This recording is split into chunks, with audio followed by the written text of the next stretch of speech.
আমরা লাখো কোটি সজুদ বিনীতভাবে পেশ করছি আমাদের মুনিব, আমাদের মালিক, আমাদের রব, যিনি বিশাল আকাশের মালিক, বিস্তীর্ণ এই প্রভিন্স, এই সাম্রাজ্যের একচ্ছত্র অধিপতি, যার হুকুম, যার আইন চলে ওই মহাশূন্যে, আকাশে, ব্ল্যাক হোল, মিল্কওয়ে, গ্যালাক্সি, জমিনের অন্তরিক্ষে, সমুদ্রে, চন্দ্র, সূর্য, গ্রহ, নক্ষত্র, সর্বত্রই আইন চলে কার?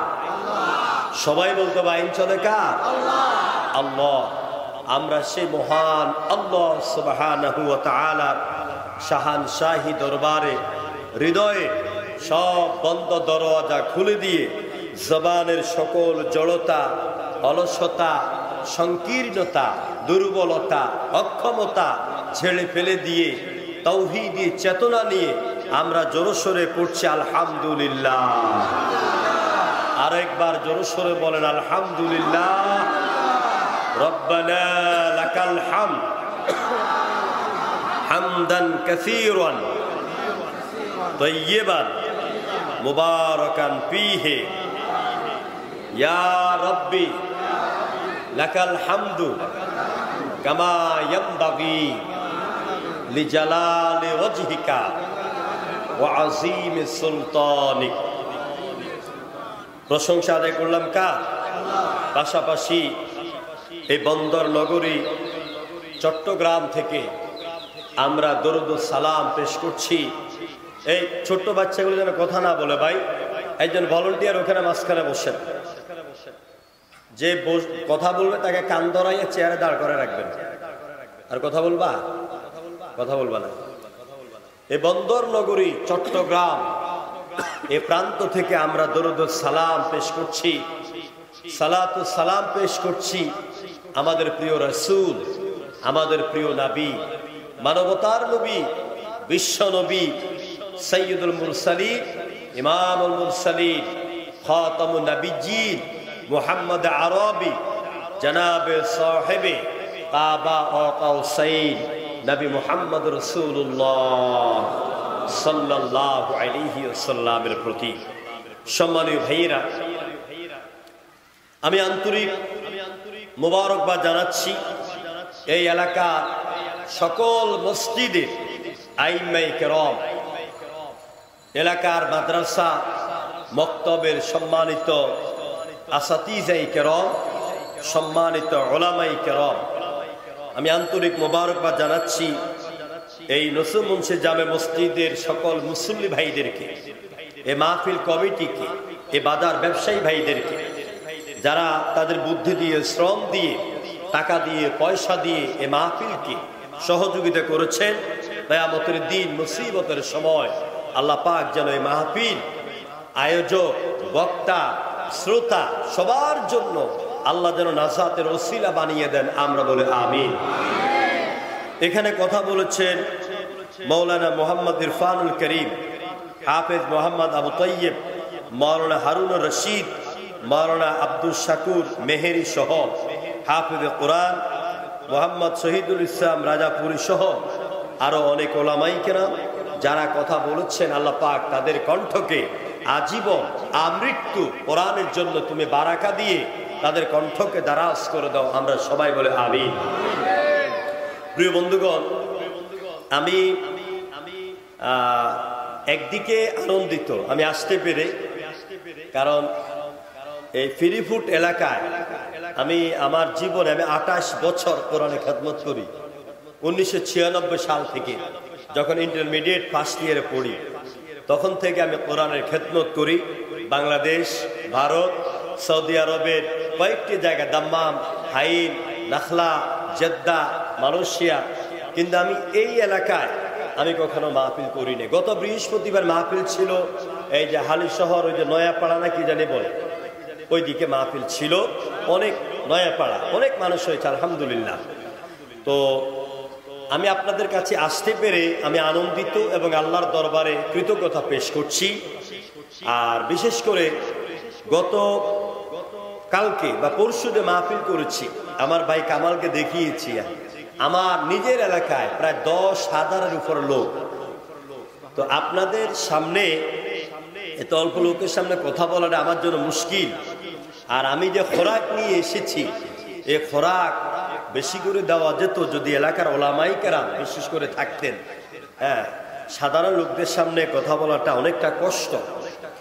আমরা সাধারণ ভাষায়, যে ভাষায় বললে আপনারা বুঝবেন, আমরা সেই ভাষায় কথা বলার চেষ্টা করবো ইনশাআল্লাহ। আপনাদের এলাকায় কিন্তু মাহফিলের অভাব নেই, কি বলেন? মাহফিলের অভাব নেই। ওই যে আমি ওই দিক থেকে আসলাম, ওইখানে একটা মাহফিল হচ্ছে, কতক্ষণ গান বাজে, কতক্ষণ গজল গায়, কতক্ষণ টাকডুমাডুম চলছে, এবং কিছু মোহাব্বতী রসুল প্রেমী গান গাইতেছে।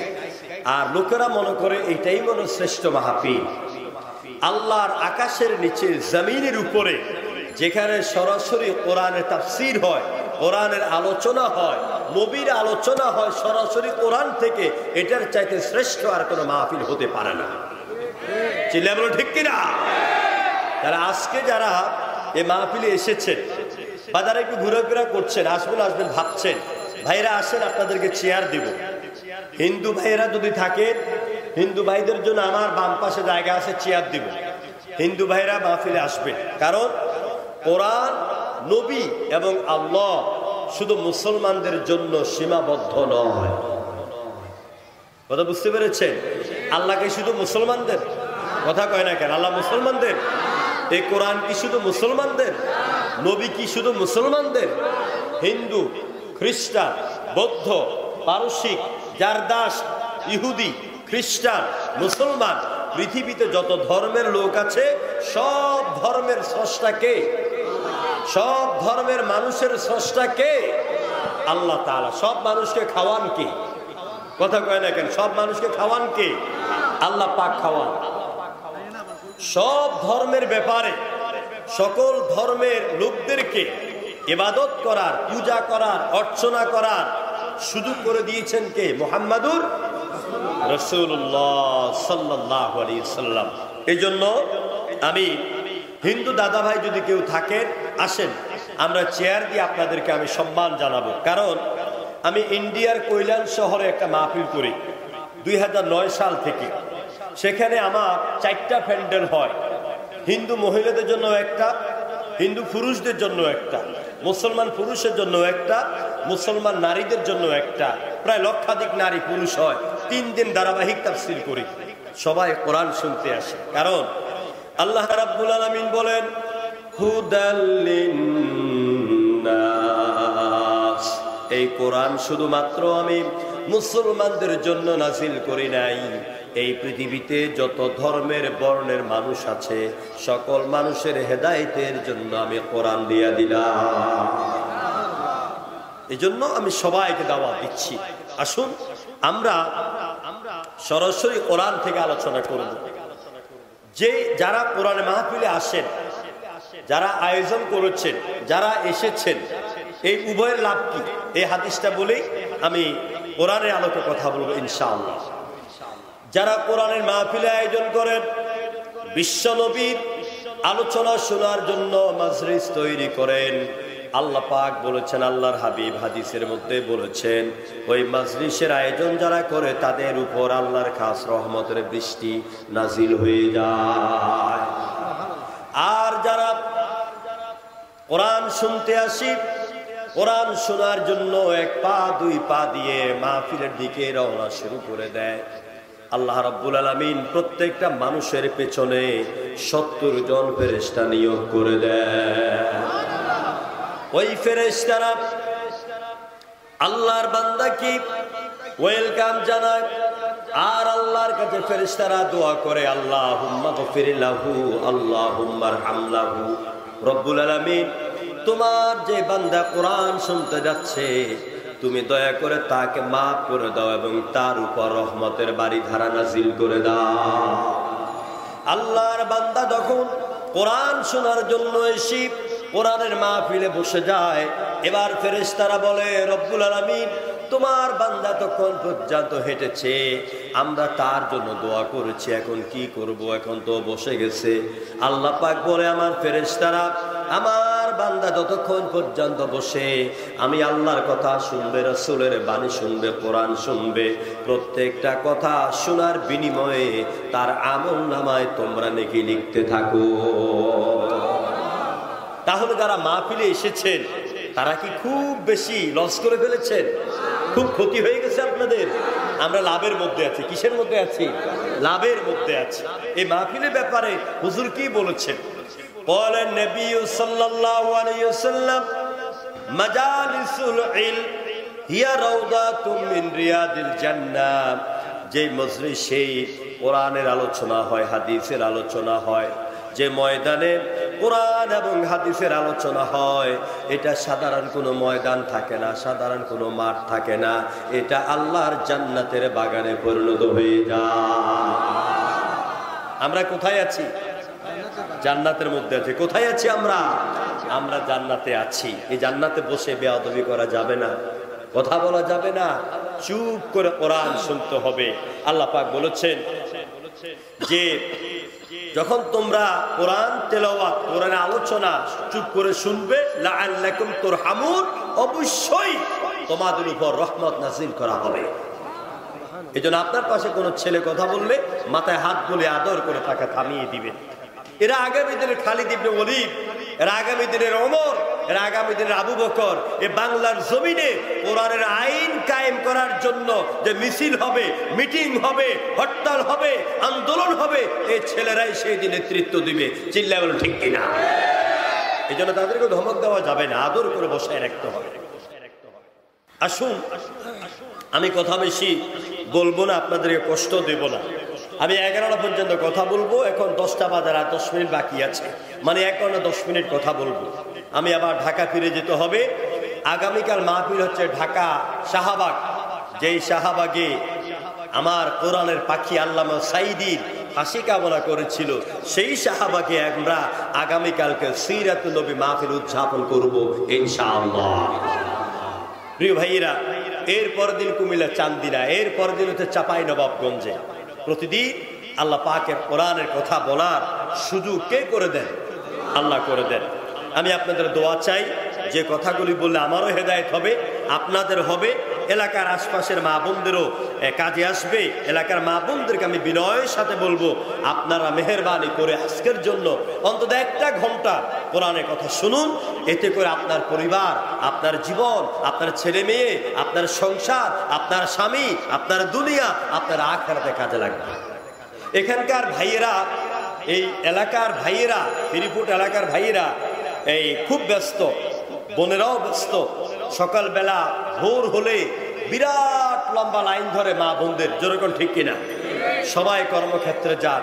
আবার রাতের বেলা 7টা, 8টা, 9টা বাজে এসে ভাত টাত রাইন্দা খাইতে খাইতে রাতে 10টা, একটু ঘুমাইয়া আবার রাতের 4টা বাজে উঠে আবার কর্মক্ষেত্রে দৌড় মারেন। কোথায় ছেলে, কোথায় মেয়ে, স্বামীর ভালোবাসা, প্রেম ভালোবাসায় এক দাদান প্রদান করার তেমন সুযোগটা পান না, শুধু পেটের দায়ে দৌড়াতে থাকে।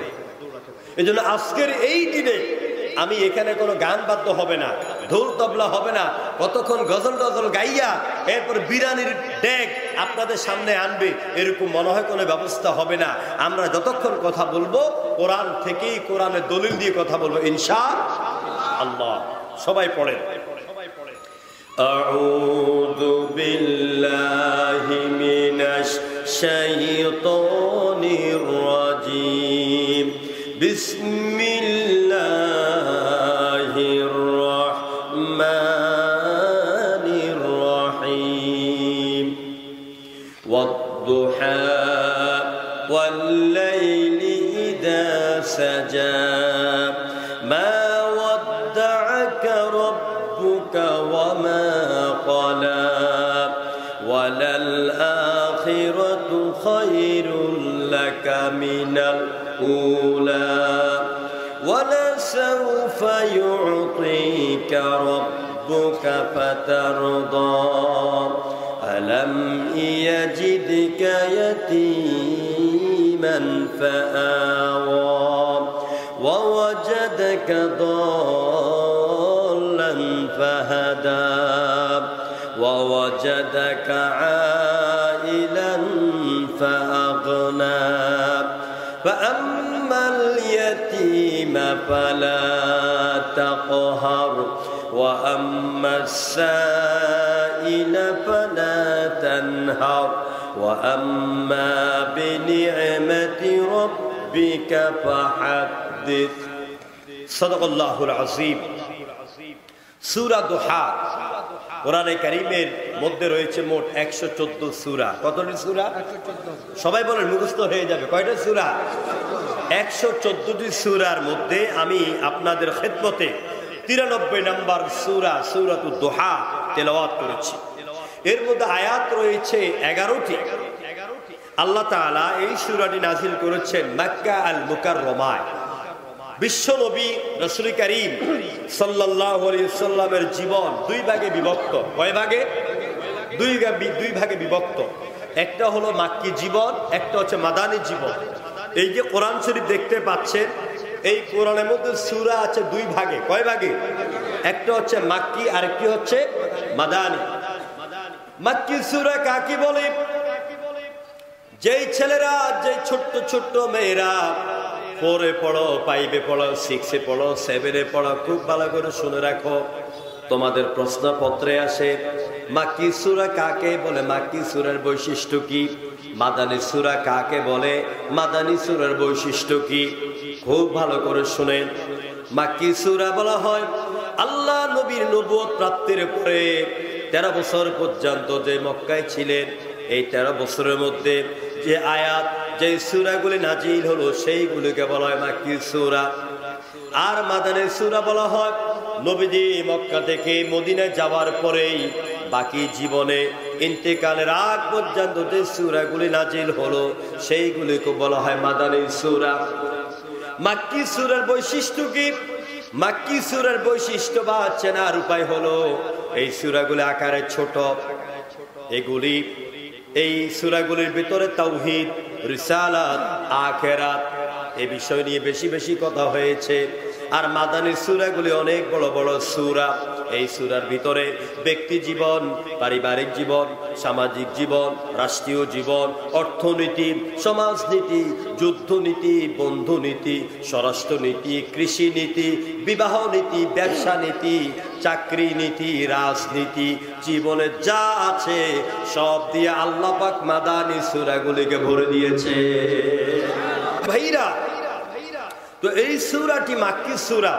আমি আপনাদের পোস্টারে যে নাম, এই নামকে কেন্দ্র করে আমি এই সূরা তেলাওয়াত করেছি। মিলাদ ও সিরাত কমিটি, তার মানে মিলাদের একটা কমিটি আছেন, সিরাতের কমিটি আছেন। এখন আমি দেখব আল্লাহ পাক এই কোরআনে কারিমে আমার রাসূলের মিলাদ আর সিরাত নিয়ে কথা বলেছেন কিনা। এই জন্য আমি ডিরেক্টলি কোরআন থেকে দলিল দিব। আমাদের দেশে মিলাদুন নবী এক দল, সিরাতুন নবী আরেক দল, যেরকম ঠিক কিনা? এটা নিয়ে ফাটাফাটি, মারামারি, কন্যাকুনি, মামলা মোকদ্দমা হয় নাকি হয় না? মিলাদুন নবী কায়েম করো, সিরাতুন নবী লাঠি মারো, আগে একবার কর নাউজুবিল্লাহ। এখন আমরা কি মিলাদুন নবী দলে না সিরাতুন নবীর দলে? কোন দলে? এটা আমি ব্যাখ্যা করে বলার পরে আমাকে জবাব দিতে হবে ইনশাআল্লাহ। রাজি আছেন তো? আচ্ছা, মিলাদুন নবী শব্দ দুইটা, খুব ভালো করে বুঝবেন। এরপরে আমি আপনাদের মনের মতন আলোচনার দিকে যাব। আগে এটা বুঝাই। মিলাদুন নবী, মিলাদ যুগ নবী ইজ ইকুয়াল টু মিলাদুন নবী। সিরাত যুগ নবী ইজ ইকুয়াল টু সিরাতুন নবী। এখন মিলাদুন নবী কাকে বলে, সিরাতুন নবী কাকে বলে? মিলাদ মানে জন্ম, মিলাদ মানে জন্ম বৃত্তান্ত, মিলাদ মানে জন্ম মুহূর্ত, মিলাদ মানে জন্মক্ষণ, মিলাদ মানে জন্মকালীন সময়ের ঘটনা। আর নবী কার? নবীর জন্মক্ষণ, নবীর জন্ম বৃত্তান্ত, নবীর জন্ম সময়ের ঘটনা, নবীর জন্ম সময়কালীন তার পারিবারিক ইতিহাস, এটাকে বলা হয় মিলাদুন নবী। সিরাতুন নবী কাকে বলে? সিরাতুন নবী হচ্ছে, সিরাত মানে হচ্ছে পথ, সিরাত মানে হচ্ছে জীবনী, সিরাত মানে হচ্ছে দিক নির্দেশনা, সিরাত মানে হচ্ছে জীবন পন্থা। কার? আর নবী, এখানে আলিফ মুআররাব বিল্লাহ, এখানে নবী বলে মুহাম্মদ রাসূলুল্লাহ সাল্লাল্লাহু আলাইহি সাল্লামকে বোঝানো হয়েছে। তাহলে সিরাতুন নবী কার সিরাত, কার জীবনী? মুহাম্মদ রাসূলুল্লাহর জীবনী, মুহাম্মদ রাসূলুল্লাহর আদর্শ। এবার আসেন মিলাদুন নবী আর সিরাতুন নবীর পার্থক্য কি? মিলাদুন নবী শুধুমাত্র আলোচনা করার বিষয়, এটা পালন করার বিষয় নয়। আমি আবারও বলছি, মিলাদুন নবী আলোচনা করার বিষয়, পালন করার বিষয় নয়। সিরাতুন নবী আলোচনা করার বিষয়, সাথে সাথে পালন করারও বিষয়। বলবেন হুজুর কথা আপনার বুঝি নেই, কথা বুঝাই দিচ্ছি। মিলাদুন নবী হল ১৫০০ বছর আগে ৫৭০ খ্রিস্টাব্দে বিশ্বনবী যখন জন্মগ্রহণ করেন, ওই সময় যেই সব ঘটনাগুলি ঘটেছে ১৫০০ বছর আগের ঘটনা এখন আলোচনা করা যাবে, পালন করা যাবে না। এই জন্য মিলাদুন নবী আলোচনার বিষয়। যেমন আল্লাহ নবী যখন জন্মগ্রহণ করেন, আরবের কাবা শরীফ তখন কাফেরদের দখলে, মুশরিকদের দখলে। কাবা শরীফের ভিতরে পাথরের তৈরি করা লাত, উজ্জা সহ ৩৬০টি মূর্তি ছিল। তারা ওইগুলির পূজা করত। ওই সময় কাফেরেরা পরনের লুঙ্গি খুলে মাথার মধ্যে বেঁধে তারা কাবা শরীফ তাওয়াফ করত। আল্লাহ নবী যখন ৫৭০ খ্রিস্টাব্দে জন্মগ্রহণ করেন, ওই মুহূর্তেই হুজুর যখন দুনিয়াতে ভূমিষ্ঠ হন, কিতাবের মধ্যে লেখা হলো ওই সময় কাবার ভিতরের পাথরের ৩৬০টা মূর্তি আমার আল্লাহর হুকুমে জমিনের মধ্যে সবগুলি উপর হয়ে পড়ে যায়। সবগুলি সিজদার মধ্যে মাটির দিকে সব উপর হয়ে পড়ে যায়। আল্লাহ নবী যখন জন্মগ্রহণ করেন, মা আমিনা বলেন, আমি গরিব মানুষ, আমার ছেলে মুহাম্মদ জন্মের আগে, জন্মের ৬ মাস আগে আমার স্বামী আব্দুল্লাহ দুনিয়ার থেকে বিদায় হয়ে যান। আমার ঘরে আমার সন্তান মুহাম্মদ যেদিন জন্মগ্রহণ করেন, ওই দিন একটু তেল ছিল না বাতি জ্বালাবার জন্য। ঘরে তেমন টাকা নাই, কড়ি নাই, আলো জ্বালাবার মতন কোনো অবস্থান নাই। আমি খুব চিন্তিত ছিলাম। কিন্তু মুহাম্মদ যে মুহূর্তে জন্মগ্রহণ করে আমি দেখলাম, শুধু আমিনার ঘর নয়, শুধু মক্কা নয়, সৌদি আরব নয়, সিরিয়া পর্যন্ত গোটা দেশ আলোকিত হয়ে যায়। আমার সন্তান মুহাম্মদ যখন জন্মগ্রহণ করে, তখন সিরিয়াতে অগ্নিপূজকদের যুগ যুগ ধরে জ্বলে ওঠা সে আগুনের কুণ্ডলীগুলি সব নিভে যায়। আল্লাহ নবী যখন জন্মগ্রহণ করেন, ইরানের রাজপ্রাসাদের সামনে 14টা পাথর তার সৌন্দর্যের দিক থেকে জমিনে খসে পড়ে যায়। আমার বাবারা, ভাইয়েরা, খুব ভালো করে বুঝেন, পেছ লাগাইয়েন না। এই যে কাবা শরীফের মধ্যে পাথরগুলি, মূর্তিগুলি ঝুঁকে পড়া, সিরিয়া আলোকিত হওয়া, অগ্নিপূজকদের আগুন নিভে যাওয়া, ইরানের শাহী মহলের পাথর খসে যাওয়া, ১৫০০ বছর আগের ঘটনাগুলি এখন কি পালন করা যাবে নাকি? কথা বলে, আলোচনা আর পালন করা কি এক কথা? পালন যদি করতে হয়, কাবার ভিতরে এখন মূর্তি ঢুকাইতে হবে, মূর্তি ঢুকাইতে হবে। তাহলেই এই 12 রবিউল আউয়াল আসলে এই মূর্তিগুলি উপর হয়ে পড়তে হবে, তাহলে এটা পালন হবে। সিরিয়ার অগ্নিপূজকদের অগ্নিকুণ্ডলী লাগবে, ইরানের শাহী মহলের ওই পাথর লাগবে। তার মানে এগুলি পালন করার বিষয়, এটা হচ্ছে আলোচনা করার বিষয়, মানুষের জানার বিষয়। এটা হচ্ছে মিলাদুন নবী।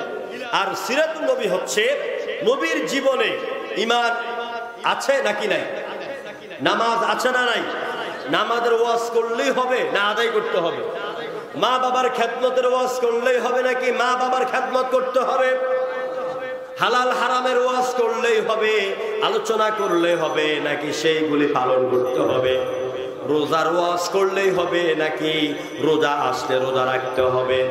তার মানে বোঝা গেল সিরাতুন নবী একদিকে আপনি আলোচনা করবেন, আরেকদিকে পালন করবেন। মিলাদুন নবী শুধুমাত্র আলোচনা করবেন, পালন করা যাবে না। এবারে আমরা দুই দল এইভাবে এক হয়ে যাব, আমরা মিলাদুন নবীর পক্ষে, সিরাতুন নবীর পক্ষে। জনগণ ঠিক কিনা? কোনো মতভেদ থাকতে পারবে না।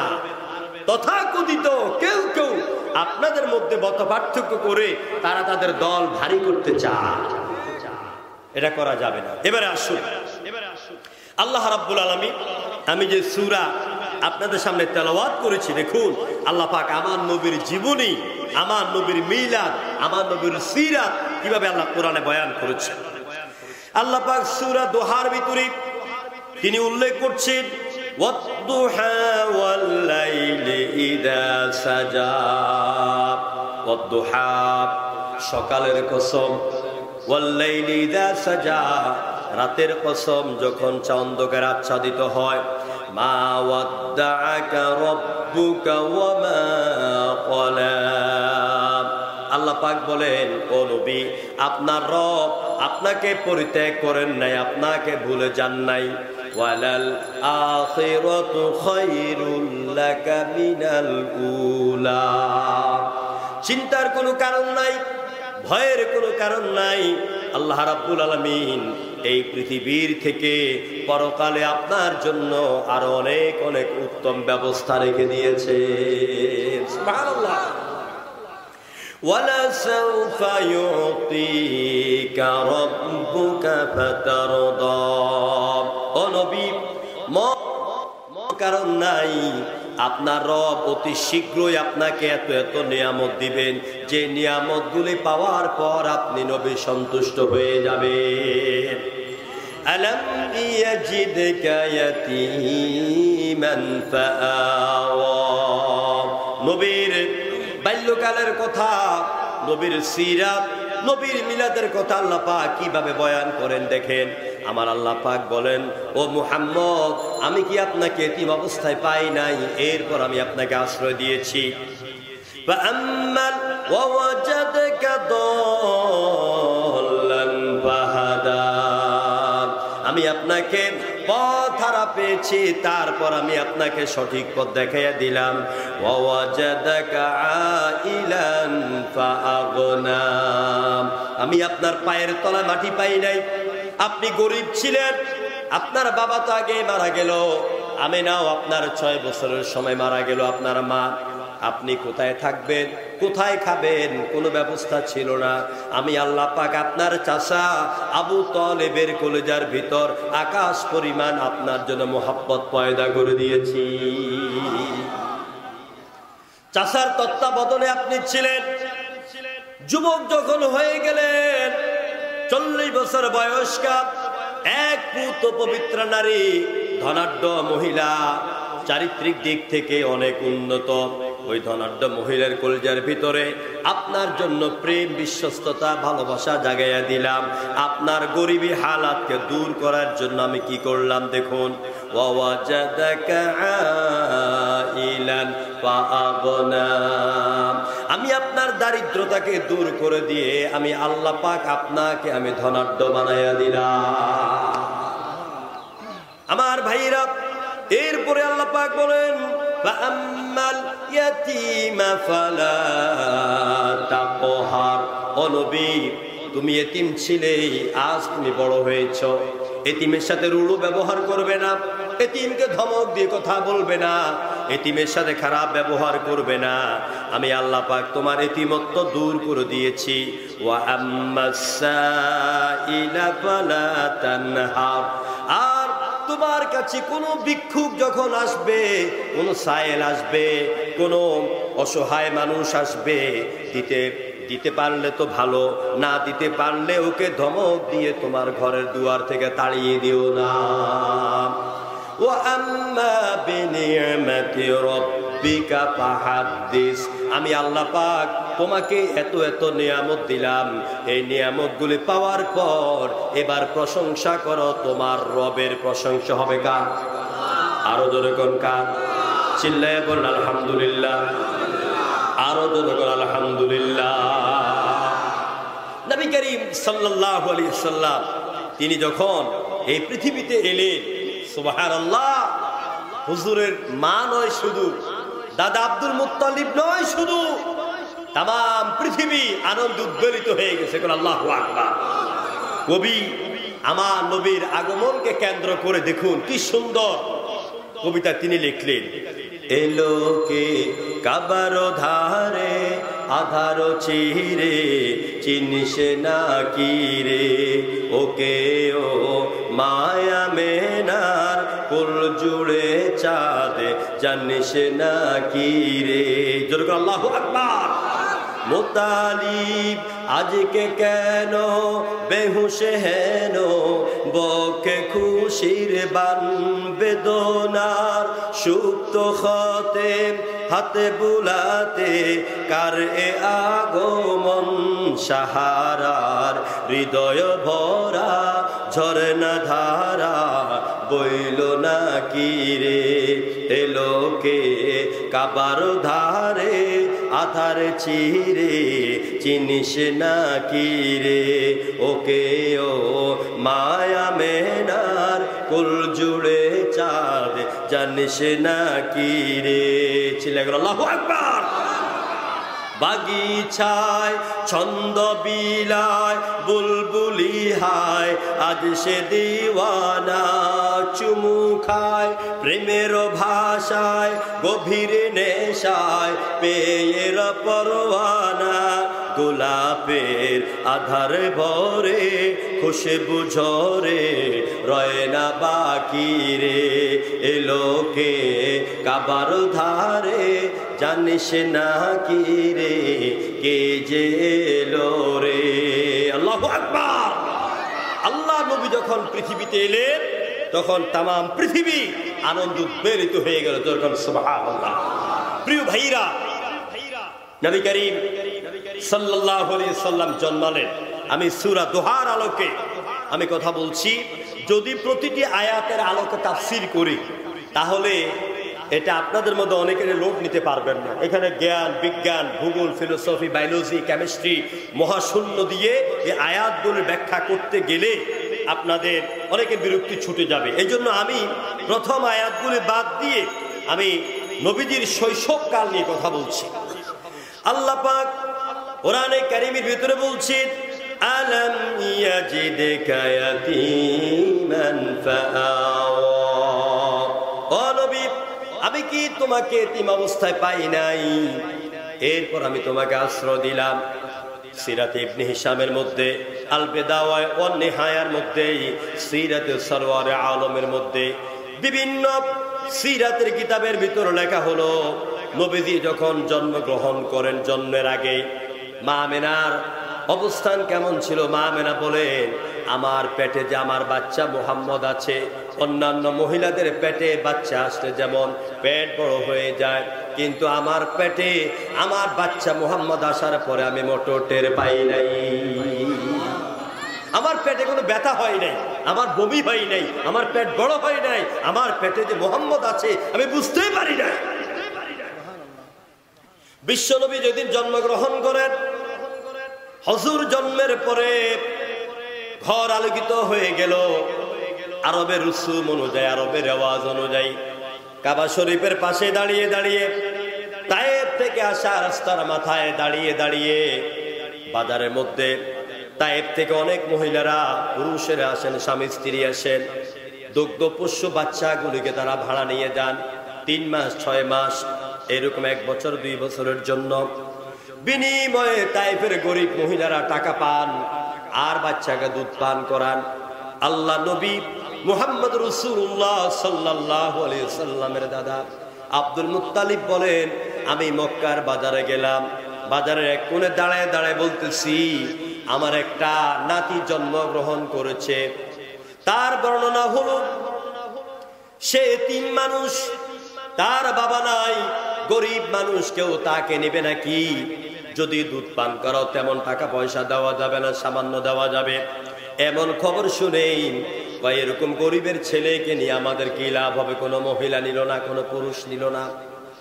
নবীজির দাদার মন খারাপ হয়ে গেল।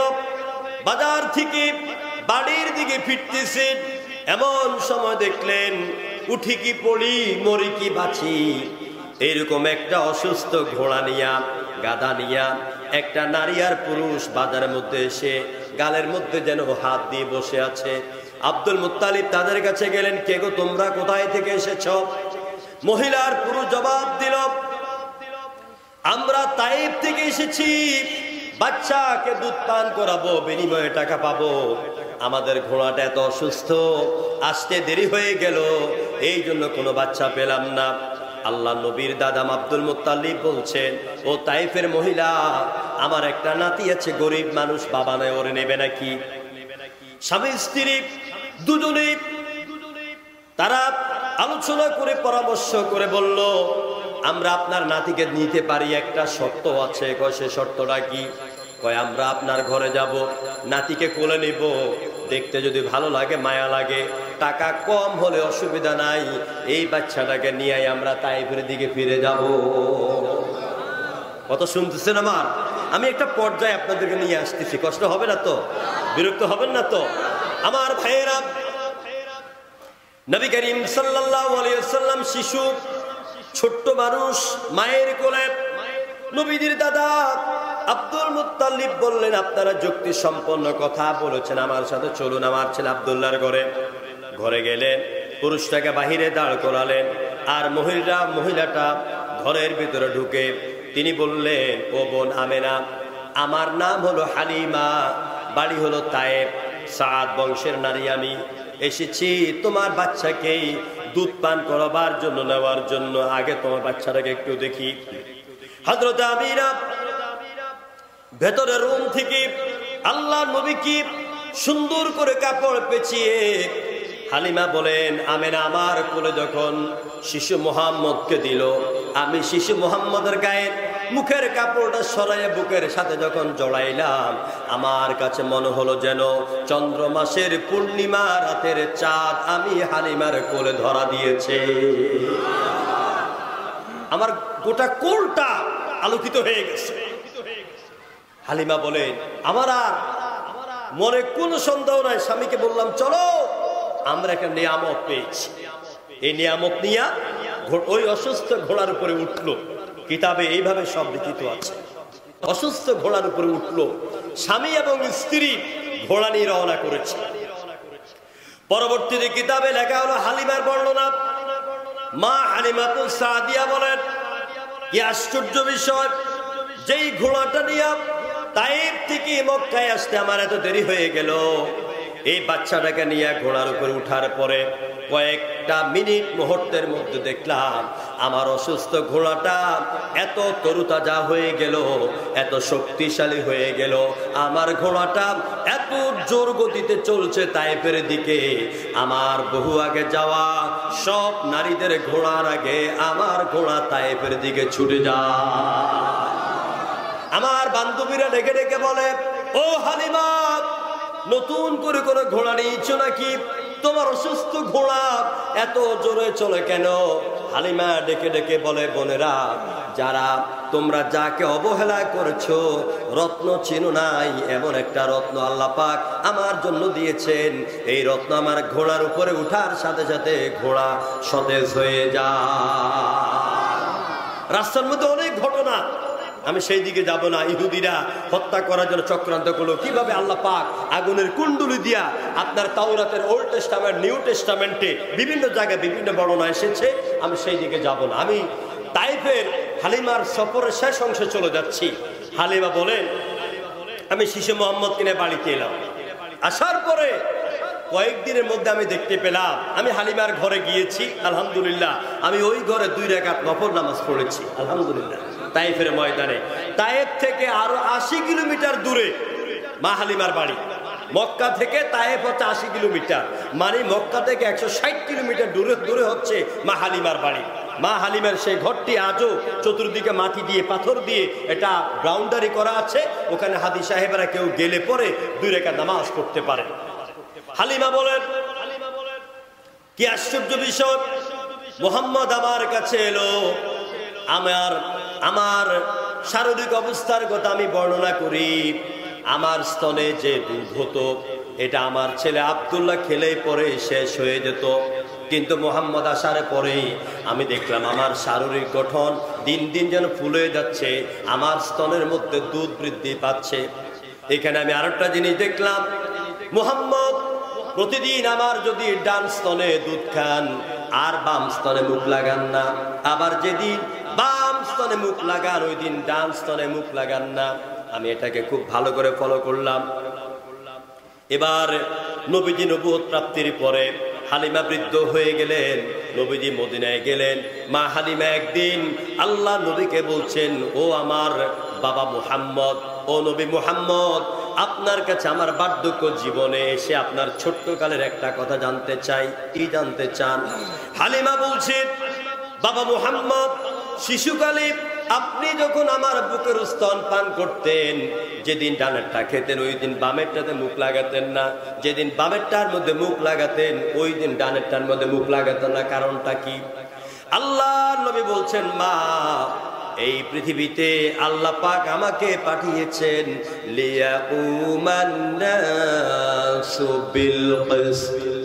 আমি যেন এই পৃথিবীর ধনী গরিব, দশতলার মালিক আর গাছতলার মালিক, হিন্দু খ্রিস্টান বৌদ্ধ মুসলমান সব মানুষের মধ্যে নিজের দলের আর নিজের বিপক্ষের সবার মধ্যে যেন ইনসাফ কায়েম করতে পারি। আমার আল্লাহ পাক ইনসাফ প্রতিষ্ঠার জন্য আমাকে দুনিয়াতে পাঠালেন।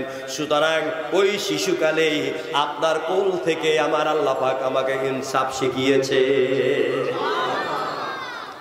আমি যদি একই দিনই আপনার ডান এবং বাম স্তন, দুই স্তনের দুধ পান করে আমার পেট ভরতাম, তাহলে আমার ভাই আব্দুল্লাহ ক্ষুধার্ত থেকে যেত। এই জন্য আমি আপনার একটা স্তন থেকে দুধ পান করেছি, আরেকটা স্তন আমার ভাই আব্দুল্লাহর জন্য আমি রেখে দিতাম। নবী কারে কয়? নেতা কারে কয়? একটু পরে আমি আসছি। আমার ভাইয়েরা, হালিমা বলেন, মুহাম্মদ আমার বাড়িতে এলো।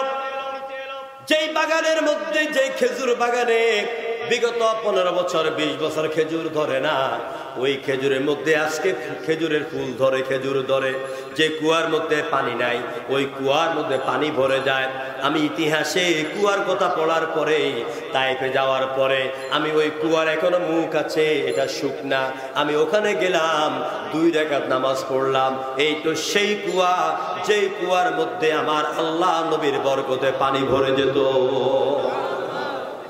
আমি সেই মাঠে গেলাম, যেই মাঠে আমার নবী ছাগল চড়াইছেন। আল্লাহু আকবার। যারা কৃষক, যারা গরু চড়ান, যারা ছাগল চড়ান, তাদের অনেক মর্যাদা। পৃথিবীতে অসংখ্য নবীরা ছাগল চড়িয়েছেন, অসংখ্য নবীরা গরু চড়িয়েছেন। আমার নবী হযরতে আইয়ুব আলাইহিস সালাম ছাগল চড়াইতেন।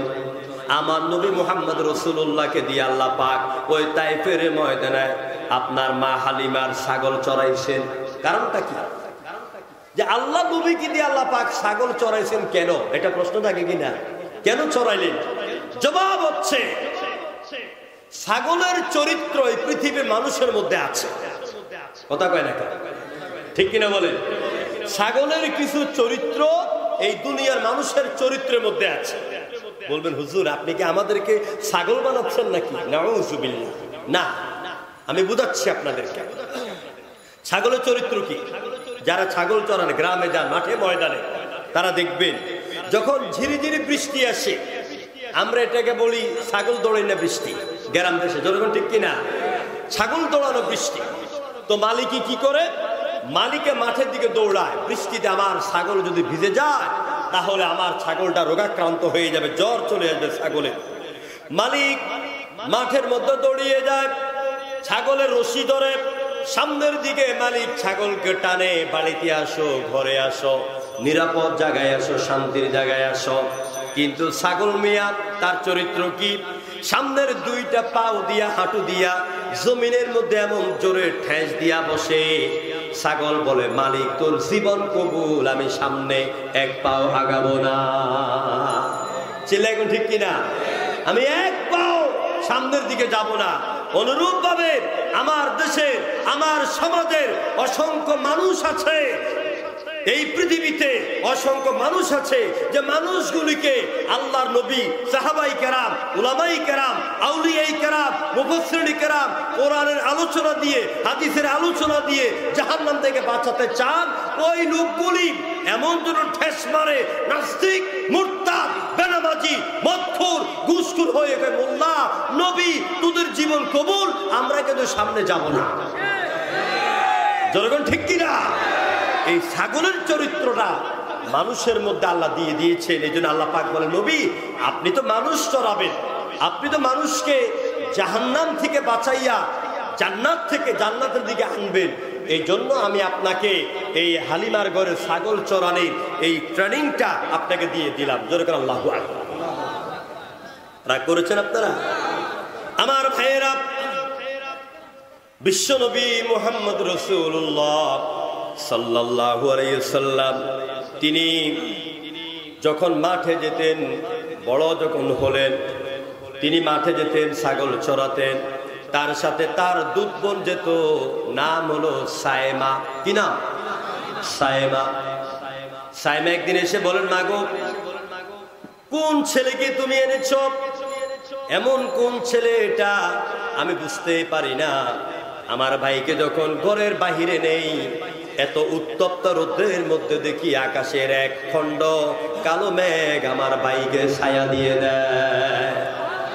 মাঠে যখন আমি খেলতে যাই, উট চড়াতে যাই, বকরি চড়াতে যাই, সবাই রৌদ্রে মরে, কিন্তু আমার ভাইয়ের মাথার মধ্যে এক খণ্ড কালো মেঘ হেঁটে হেঁটে ভাইয়ের মাথার মধ্যে ছাতার মতন ছায়া দিয়ে দেয়। মুহাম্মদ চিরদিন বেঁচে থাকুক। আহারে, কবি লেখেন, এই আরব্য গ্রাম্য বেদুইন মহিলা সায়েমা চিনি নাকি কাকে বলতে যে চিরদিন বেঁচে থাকুক, ইনি যে আল্লাহ নবী সায়েমা তো এটা জানে না। প্রিয় ভাইয়েরা, নবী করিম সাল্লাল্লাহু আলাইহি ওয়াসাল্লাম তিনি বাড়িতে এলেন, মক্কায় ফিরে এলেন। মক্কায় আসার পরে আপনারা যারা মক্কায় গিয়েছেন, আবু জাহালের বাড়ি যেই দিকে, এটার পিছনে হলো আমার নবী মুহাম্মদের বাড়ি। ওই বাড়িটা এখন দোতলা, এটা কিতাবখানা। এটার পাশে যে পাহাড় আছে, এই পাহাড়কে বলা হয় আবু কুবাইস পাহাড়। আমি চোখ বন্ধ করে যেন সেই পাহাড়ের নিচে যে দাঁড়িয়েছিলাম ওইটাই দেখতে পাচ্ছি। যেন ওই পাহাড়ের উপরে বিশ্বনবীর আঙ্গুলের ইশারায় চাঁদ দুই ভাগ হয়ে এক ভাগ পড়েছিল। এই সে পাহাড় এখনো দাঁড়িয়ে আছে। ওই পাহাড়ের পিছনে একটা মাঠ আছে। আমার রাসূল সাল্লাল্লাহু আলাইহি ওয়াসাল্লাম প্রতিদিন বিকাল হলেই ওই মাঠে তিনি খেলতে যেতেন। ছোট্ট কালে কারো সাথে তিনি খেলতেন না, শুধুমাত্র মাঠের এক কোণে দাঁড়িয়ে দাঁড়িয়ে তিনি খেলা দেখতেন। আজকে আল্লাহ নবী মাঠের এক কোণে দাঁড়িয়ে দাঁড়িয়ে খেলা দেখেন আর চোখ দিয়ে পানি ঝরে কান্না করেন। সব বন্ধুরা বাড়ি চলে গেল, আল্লাহ নবী খেলার মাঠের এক কোণে দাঁড়িয়ে দাঁড়িয়ে কান্দেন। আর মা আমিনার কাছে খবর চলে এলো, আমিনা গো, তোমার কলিজার টুকরো মুহাম্মদ ও তো মাঠে বসে বসে কান্দে, বাড়িতে আসে না। আমিনা দৌড়ে গেলেন, যাইয়া মুহাম্মদ রাসূলুল্লাহকে বুকে জড়ায় ধরলেন। বাবা, আপনাকে কে বকা দিয়েছে, কে গালি দিয়েছে, কান্দেন কেন? নবীজি মায়ের বুকের মধ্যে মাথা রেখে বলে, মাগো, কেউ আমাকে বকা দেয় নাই, কেউ আমাকে গালিগালাজ করে নাই, তবে কান্দেন কেন? মা, আমি প্রতিদিন খেলা দেখতে আসি এই মাঠে, আমি দেখি কিছু মুরব্বী শ্রেণীর লোকেরা তাদের সন্তানকে নাম ধরে ধরে ডাক দিয়ে আদর করে করে হাত ধরে বাড়িতে নিয়ে যায়। মাগো, এতদিন খেলা দেখতে আসি, খেলিত না, কিন্তু এই পর্যন্ত আমি দেখলাম না আমার বাবা আমাকে মুহাম্মদ বলে একটা ডাক দিয়ে আদর করে বাড়িতে নিতে। আমার বাবাকে আজও দেখি নাই। মা আমিনার স্বামী হারাবার সুখের কথা, বেদনার কথা মনে পড়ে চোখ দিয়ে দরদর করে পানি পড়তেছে আর বলতেছে, বাবা কান্না করবেন না, আপনি চলেন আমার সাথে, আমি আগামীকাল আপনার বাবা যেখানে শুয়ে আছে আপনাকে সেখানে নিয়ে যাব। কিতাবের ভিতর লেখা হলো, আমিনা নবী মুহাম্মদকে বাড়িতে নিয়ে এলেন। শ্বশুরের কাছে বললেন, বাবাজি, মুহাম্মদ তার বাবার জন্য কান্দে, অনুমতি দিলে আমি মুহাম্মদকে নিয়ে তার বাবার কবর দেখাই আনতে পারি। শ্বশুর অনুমতি দিলেন। সাথে ছিলেন উম্মে আইমান আর আমেনা। নবীজিকে নিয়ে রওনা হলেন ইয়াসরিবের দিকে। মদিনার আগের নাম ছিল ইয়াসরিব। ওই দিকে ছিল আমার নবীজির নানার বাড়ি। নবীজির নানার নাম ছিল আব্দুল ওহাব। ওই দিকে রওনা করি, রাস্তার এক পাশে দাঁড়িয়ে এবার আমিনা কান্দে। নবীজি বলছেন, মা তুমি বলেছো আমার বাবার কবর দেখাবে, আমার বাবাকে দেখাবে, বাবা কই? তুমি কার কবরের পাশে দাঁড়ায় কান্দো? আল্লাহ নবীর মা আমিনা বলছে, মুহাম্মদ রে যা, তোমার বাবাকে তুমি ডাকো, আব্বা আব্বা বলো, ডাক দাও, দেখো তোমার বাবা তোমার ডাকের জবাব দেয় কিনা। কিতাবের ভিতরে এসেছে, নবীর জীবনীতে লেখা হলো, আল্লাহ নবী সেদিন আব্বা আব্বা বলে এমন ভাবে চিৎকার শুরু করে দিল। আরশ আজিমের ফেরেশতারা সব দলবদ্ধ হয়ে গেল। এবার আমিনা বলছে, বাবা মুহাম্মদ, আপনি যতই চিল্লায়ে ডাকেন আপনার বাবা আর কোনোদিন আপনার ডাকের জবাব দেবে না। আমার আল্লাহ পাক এই জন্য বললেন, আলাম ইয়াজিদকা ইয়াতীমান ফাআওয়া। ও নবী, আমি কি আপনাকে এতিম অবস্থায় পাই নাই? আমি আল্লাহ পাক আপনার ইতিমত্ব দূর করে দিয়েছি। জোরে করে আল্লাহু আকবার। সবাই একটু জোরে সোরে জিকির করেন, লা ইলাহা। চাঁদি তো বল, এটা ফালাই দেন। ইল্লাল্লাহ, জোরে লা ইলাহা ইল্লাল্লাহ, জোরে লা ইলাহা।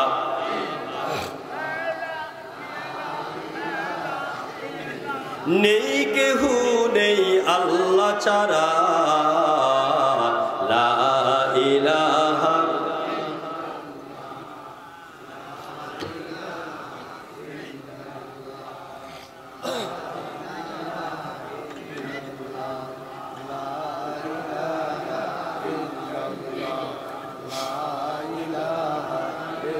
পাখির গানে গানে, হাওয়ার তানে তানে, ওই নামেরই পাই মহিমা, ওই নামেরই পাই মহিমা।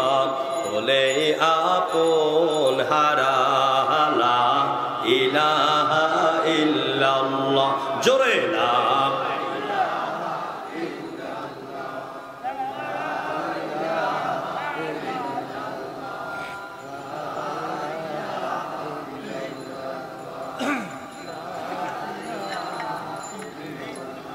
নদীর কল কলে ঢেউয়ের ছল ছলে, ওই নামেরই গান শুনে মন, ওই নামেরই গান শুনে মন। দেয় যে নীরব সারা, লা ইলাহা ইল্লাল্লাহ, জোরে লা লা ইলাহা ইল্লাল্লাহ, লা। আকাশে নীলে নীলে, মুখর ঝিলে ঝিলে, ওই নামেরই ঝরনা ধারা, আল্লাহু আকবার। ওই নামেরই ঝরনা ধারা, আকুল বেকুল করা, লা ইলাহা ইল্লাল্লাহ, লা ইলাহা ইল্লাল্লাহু মুহাম্মাদুর রাসূলুল্লাহ। জোরে পড়েন সাল্লাল্লাহু। সাউন্ড কি হলো? এগুলো একটু বাড়াই দেন। জি আমার ভাইয়েরা, বিশ্বনবী মুহাম্মদ রাসূলুল্লাহ সাল্লাল্লাহু আলাইহি ওয়াসাল্লাম তিনি এই পৃথিবীতে আসলেন কখন, এটা হলো আমাদের জানার বিষয়। আল্লাহ পাক বলেন, ওয়া কুতুম আলা শাফা হুফরাতিন মিনান নার ফাআওকাদাকুম মিনহা। দুনিয়ার মানুষগুলি যখন চুরি ডাকাতি সন্ত্রাস মূর্তি পূজা মানুষ পূজা পাথর পূজা আল্লাহদ্রোহী সকল প্রকারের অন্যায় অবিচার করতে করতে যখন এরা একেবারে জাহান্নামের কিনারে চলে এলো, এমন সময় আমার আল্লাহ পাক বলে, নবী ওই মানুষগুলোকে জাহান্নামের আগুন থেকে বাঁচাবার জন্য আমি আপনাকে পাঠিয়ে দিলাম। ওয়া মা আরসালনাকা ইল্লা রাহমাতাল লিল আলামিন।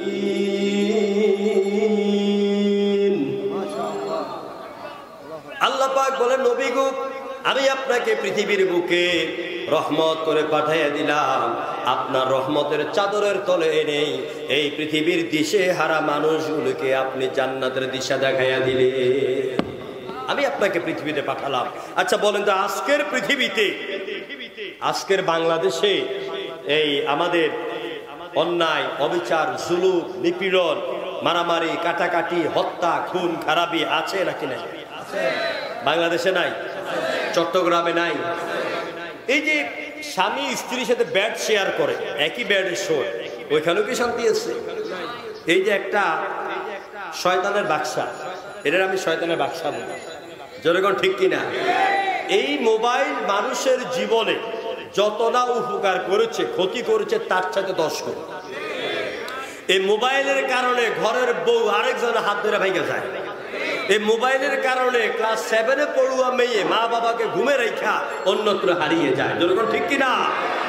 এই মোবাইল আমাদের মধ্যে ঝগড়া বাঁধায় বেশি। ঘরে যা হয় না হয়, স্বামী অফিসে থাকুক, গাড়ি চালাক, চাকরি করুক, যেখানে থাকুক, বউ ঠাস করে মোবাইল করে খবর পৌঁছাইয়া স্বামী স্ত্রী সংসারের মধ্যে ঝগড়া লাগাইয়া একটা অশান্তি বিরাজ করা। এই জন্য আমি এটাকে শয়তানের বাক্সা বলেছি। প্রিয় ভাইরা, এই অশান্ত পৃথিবীতে স্বামী স্ত্রী সারাদিন কর্ম করে আসার পরে বউর হাতে মোবাইল একটা, স্বামীর হাতে একটা। বউ থেকে পূব দিকে ফিরে মোবাইল টিপে, স্বামী থেকে পশ্চিম দিকে ফিরে মোবাইল টিপে, একজন আরেকজনের দিকে ফাঁসা দিয়া রাতে 2টা কেটে যায়। অর্থাৎ স্বামী স্ত্রীর মোহাব্বত এই মোবাইল কেড়ে নিয়েছে, যেরকম ঠিক কিনা? সুতরাং এই অশান্ত পৃথিবীতে আমরা কি শান্তি চাই? হ্যাঁ, অশান্ত পৃথিবীতে শান্তি চাই? আমরা কি মুক্তি চাই? চুরি, ডাকাতি, হত্যা, সন্ত্রাস, রাহাজানি যা কিছু আছে, আমরা এইগুলি থেকে মুক্তি চাই। এইরকম একটি সমাজ ছিল 1500 বছর আগে। এই অশান্ত সমাজে এসেছিলেন আখিরি জামানার পয়গম্বর নবী মুহাম্মদ রাসূলুল্লাহ সাল্লাল্লাহু আলাইহি সাল্লাম। তার আগমনে এই পৃথিবীর অবস্থাটা কি হয়েছে দেখেন। আপনার ঐতিহাসিক জর্জ বার্নার্ড শ বিশ্বনবীর জীবনী ঘাটতে ঘাটতে, নবীকে জানতে জানতে তারপর তার কলমের আগা থেকে বাইর হলো, I believe that if a man like him were to assume the dictatorship of the modern world, এই আধুনিক যুগের এই পৃথিবীতে যত রকমের দ্য ডিক্টেটরশিপ, যত অন্যায়, যত অত্যাচার আছে, সমস্ত অন্যায় অত্যাচারকে যদি সলভ করা লাগে, যদি dictatorship of the modern world and would succeed in solving is problem, সমস্ত প্রবলেমকে যদি সমাধান করা লাগে, তাহলে একজন মানুষের নেতৃত্বে দরকার। তার নাম হচ্ছে আওয়ার প্রফেট, আওয়ার লিডার নবী মুহাম্মদ রাসূলুল্লাহ। নবী তো আর আজকে আর আসবেন না, আসবেন? নবী আজকে আর আসবে না, কিন্তু নবী রেখে যাওয়া আদর্শ আমাদের মধ্যে আছে। নবী রেখে যাওয়া অসংখ্য হাদিস মালা আমাদের কাছে দরকার আছে না নাই? নবীর আনিত কোরআন আমাদের কাছে আছে না নাই? আজকে যদি সমাজের মানুষগুলি, এই পৃথিবীর মানুষগুলি যদি আজকে আমরা সঠিকভাবে কোরআন বুঝতাম, যদি আমরা নবীকে জানতাম, নবীর আদর্শ দিয়ে জীবন গড়তাম, তাহলে আমার দেশের যুবকগুলি হযরতে খালিদ ইবনে ওয়ালিদের উত্তরসূরি হয়ে যেতে। আজকে আমাদের দেশের শিক্ষা ব্যবস্থা, এটা একটা নোংরা শিক্ষা ব্যবস্থা। বিগত দিনে তাগুদি শক্তির আমলে আপনারা দেখেছেন যে আমাদের শিক্ষা ব্যবস্থা করা হচ্ছিল শরীফ থেকে শরীফা। কথা কয় না কেন? শরীফ থেকে শরীফা হওয়া যায়, অর্থাৎ শরীফ মিয়া মনে মনে ভাববে আমি এখন নারী, আর শরীফা মনে মনে ভাববে আমি এখন পুরুষ। এটা কোন শরীফ আর কোন শরীফা, কার ছেলে কার মেয়ে, একে আইসা অপরকে জড়াইয়া ধরবে, এতে কোনো সমস্যা হবে না। এইরকম একটি আমেরিকা উদ্ভাবিত লূত আলাইহিস সালামের যুগে সেই কাহিনী ঘটনা বাংলাদেশে যখন জেনাবে বিচারের সয়লাভ করার জন্য ওই নাস্তিক সরকার এই পায়তারা করেছিল, আমরা সারা বাংলাদেশের আলেমেরা নিজের জীবনের ঝুঁকি নিয়ে আমরা এটা প্রতিবাদ করেছি। চিল্লাবেন ঠিক কিনা? এই শিক্ষা ব্যবস্থাকে আমরা বিরক্ত করেছি। তারপর কি হলো? জুলাই মাসের 17 তারিখ থেকে আন্দোলন শুরু হলো। আগস্টের 5 তারিখ পর্যন্ত বৈষম্যহীন এই রাজনীতিতে জীবন দিল আমার স্কুল, কলেজ, মাদ্রাসা, বিশ্ববিদ্যালয়ের ছাত্র ছাত্রী ভাইয়েরা, বোনেরা, সাধারণ দিনমজুর, রিক্সাওয়ালা, ঠেলাওয়ালা, গার্মেন্টস শ্রমিক, অফিস আদালতে গায়ক গায়িকা, নায়ক নায়িকা, সবাই এই দেশকে বাঁচাবার জন্য, জালিমকে বিতাড়ন করার জন্য সবাই মাঠে নেমেছিল। চিল্লাই ঠিক কিনা? আমি আজকের মাহফিলে আমি দোয়া করছি, বৈষম্যহীন রাজনীতিতে আন্দোলন করতে গিয়ে আমার যেসব তরুণ তাজাদীপ্ত প্রাণের অধিকারী ভাইয়েরা বোনেরা জীবন দিয়েছে, আল্লাহ তাদেরকে জান্নাতুল ফেরদাউস নসিব করে দাও। তাদের মা বাবাকে ধৈর্য ধারণ করে তৌফিক দান করে দাও। 1971 সালে আমার জন্ম হয় নাই, আমি যুদ্ধ দেখি নাই, কিন্তু আমি 2024 সালের যুদ্ধ নিজে দেখেছি, এটার সাফার করেছি।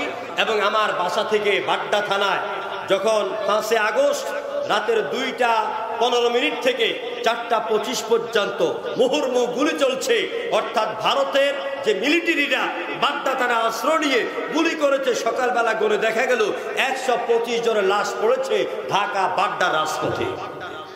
বন্দুকের গুলির আওয়াজে আর আলোর ঝলকানিতে বাসা বাড়িতে ঘুমাইতে পারি না। আমার ভাইরা, এই আন্দোলনের পরে আমরা ডক্টর ইউনূস সাহেবকে অন্তর্বর্তীকালীন সরকার প্রধান বানিয়েছি, কিন্তু তার আমলে কি হচ্ছে, একটা শিক্ষা কমিশন কমিটি গঠন করেছে। এই শিক্ষা কমিশন কমিটিতে এই দেশের প্রথিতযশা ভালো কোনো আলেম নাই। চট্টগ্রামের আন্দোলকিল্লা মসজিদের খতিব আনোয়ার হোসেন তাহির জাবির আল মাদারি থাকতে পারতেন আপনার কাজী ইব্রাহিম সাহেব থাকতে পারতেন, সৈয়দ কামাল উদ্দিন জাফরি, যেরকম ঠিক কিনা?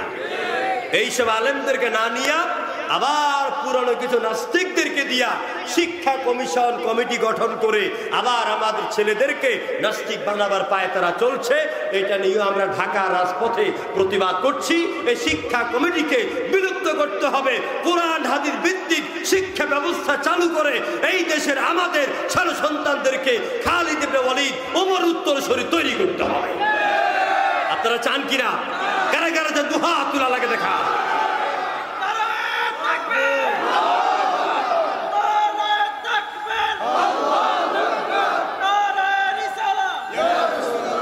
আলহামদুলিল্লাহ, বলি আলহামদুলিল্লাহ।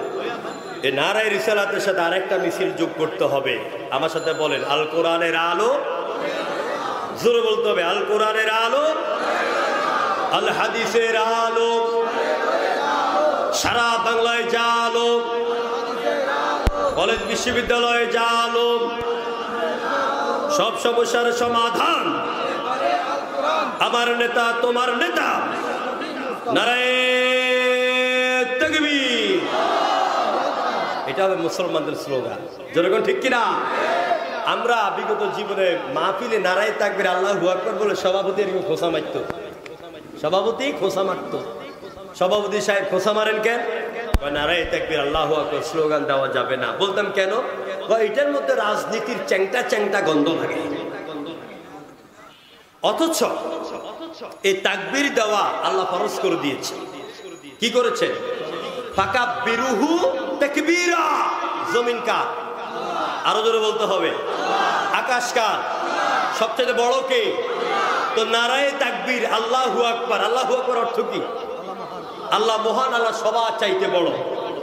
যে ব্যক্তি নারায়ে তাকবীর আল্লাহু আকবার স্লোগান দিলে গায়ের মধ্যে আগুন জ্বলে, বুকের মধ্যে আগুন ধরে, ওই মুসলমান নামের শ্রেষ্ঠ মুনাফিক।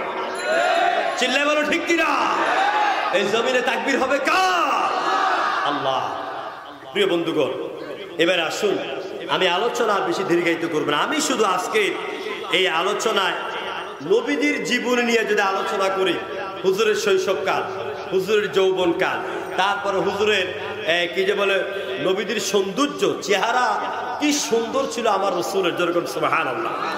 এরপরে হুজুরের মর্যাদা, হুজুরের চারিত্রিক গুণাবলী, হুজুরের আদর্শ, নবীকে আল্লাহ দুনিয়ায় কেন পাঠাইছেন, নবীর মূল দায়িত্ব কি ছিল, নবীর বিপ্লবী জীবন কি ছিল।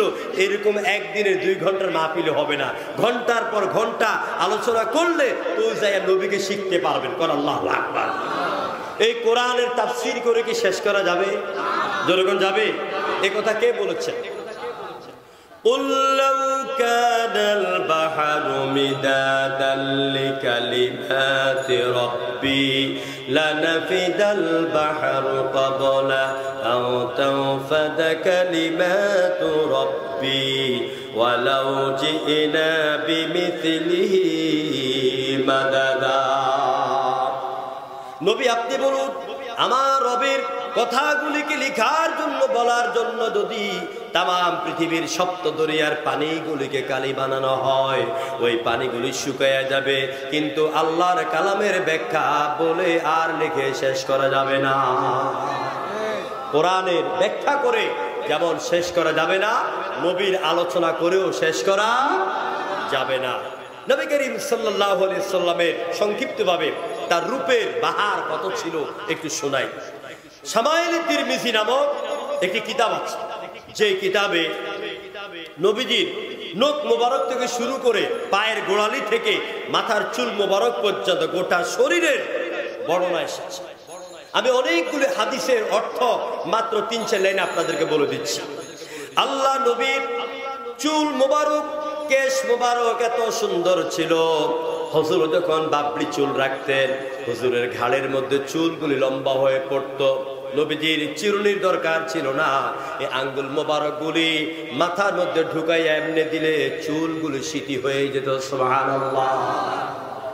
আল্লাহ নবীর চোখের ভ্রুগুলি ছিল যেন আল্লাহ নিজের হাতে ভ্রু প্লাগ করে দিয়েছে। আমার দেশের বোনেরা মেয়েরা ভ্রু প্লাগ করে কিনা? ভ্রু প্লাগ বুঝেন?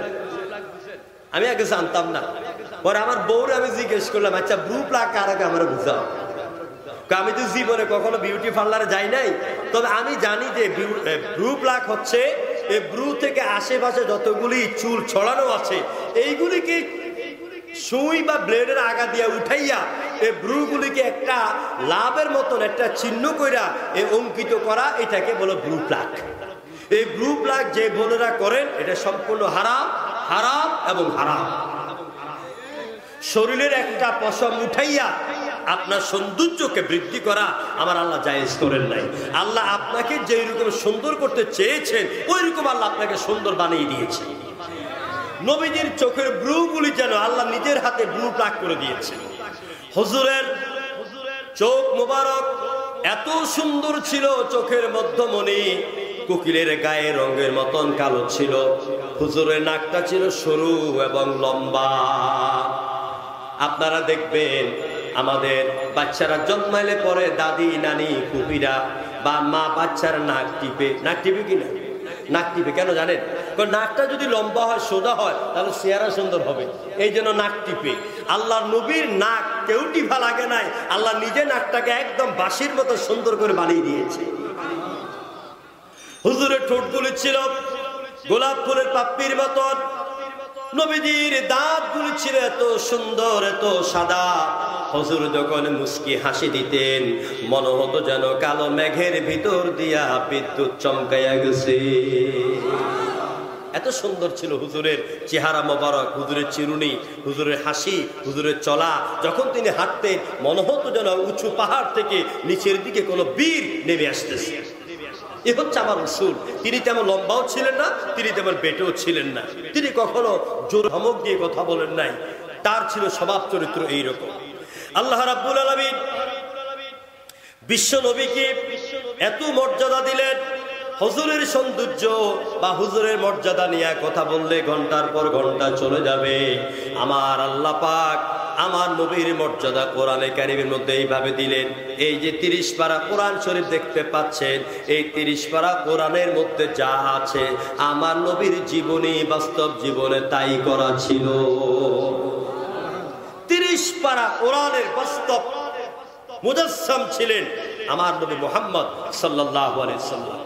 একজন সাহাবী এসে মা আয়েশাকে প্রশ্ন করেছেন, ইয়া উম্মি আয়েশা, জি বলেন, আমরা রাসূলের একজন সাহাবী, আমার নাম আব্দুল্লাহ ইবনে মাসউদ, আমার ভাই উমুক, আমার ভাই তুমুক, আপনার কাছে আমরা জানতে এলাম বিশ্ব নবীর চরিত্র কেমন ছিল, তার জীবন কেমন ছিল।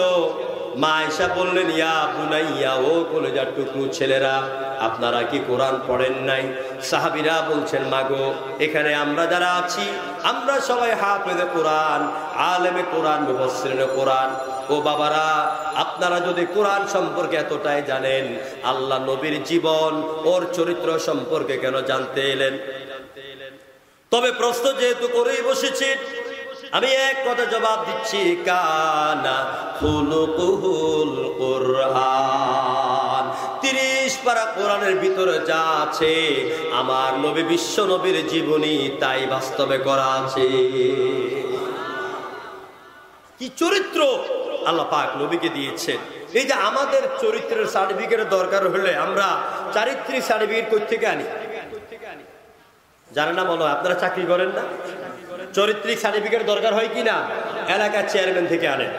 এলাকার চেয়ারম্যানের সার্টিফিকেট কে দেয়? তিনি আগে সিগনেচার করে লিখে রাখেন এই ছেলের চরিত্র ভালো, খুব ভালো, আমার এলাকার নাগরিক, আমার ইউনিয়নের নাগরিক। আসলে ছেলেটা বিড়ি খায়, সিগারেট খায়, মদ খায়, চুরি করে, আরেকজনের নারীর ওড়না ধরে টান মারে।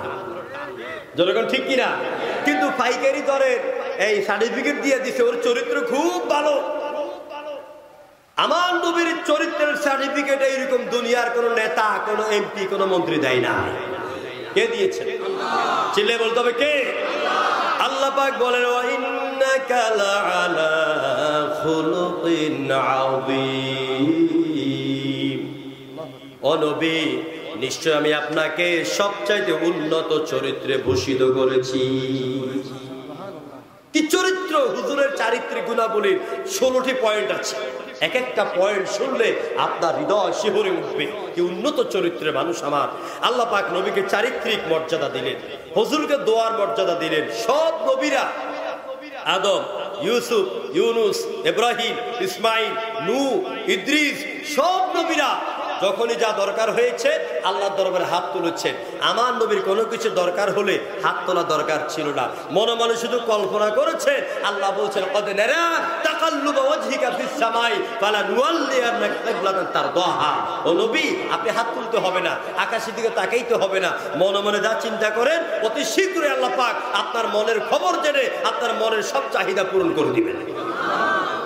কি নবী আমার আল্লাহ পাক দিলেন! বিশ্ব নবীর মর্যাদা আল্লাহ পাক এইভাবে দিলেন। নবীজির দরবারে এসে হযরতে ওমর, আবু বকর, ওসমান একটা বিষয় নিয়ে খুব জোরে জোরে কথা বলতেছিলেন। এমন সময় আওয়াজ জোরে হয়ে গেল।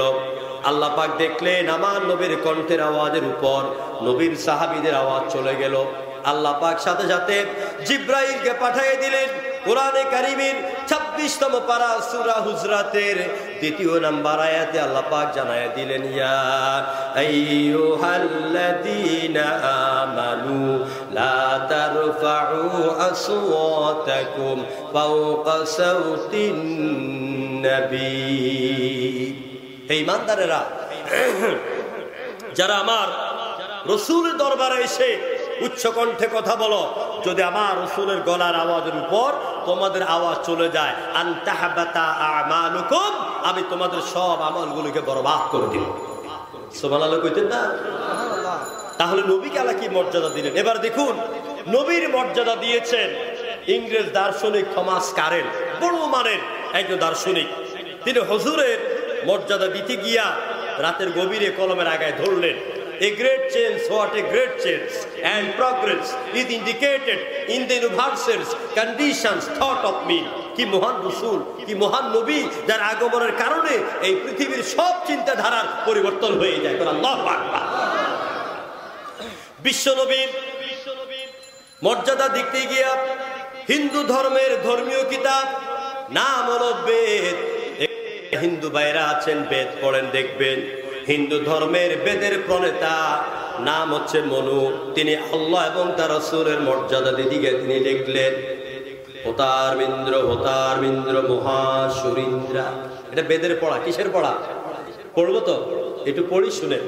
হোতারমিন্দ্র হোতারমিন্দ্র মহাসুরিন্দ্রা অল্লং জ্যেষ্ঠং শ্রেষ্ঠং পরমং ব্রহ্ম অল্লাহ অল্লাহ অল্লাহ রহস্যল্ল কাং বরস্য দীর্ঘাতক। মজা লাগছে? কথা কেন মজা লাগছে? মজা লাগবে না, কারণ এটা হচ্ছে মানুষের তৈরি করা কালাম।